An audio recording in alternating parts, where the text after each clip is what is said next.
Hi everyone! So, samahan niyo akong magluto nitong pears. Ito nga pala yung mga hina-harvest ko na peras. First time kong gumawa nito at ang tawag sa recipe na ito ay red wine poached pears. So, napaka-sosyal.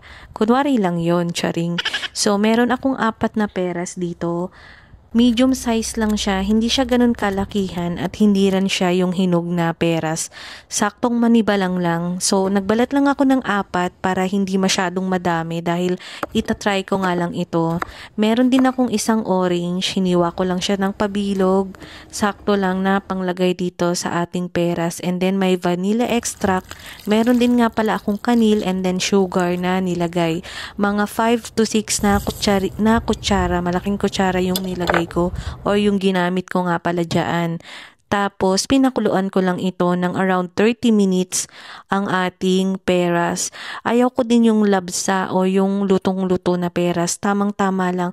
At napakabango, naamoy ko yung vanilla extract. Gumamit din pala ako dito ng bourbon vanilla ice cream. Tapos, eto na ang ating pears. Naglagay pala ako dito ng ube extract kasi nakulangan ako sa red wine na matapang na kulay. Hindi ko man na perfect yung kulay na gusto ko pero yung lasa sobrang sarap kaya uulitin ko ulit magluto. Ang sarap!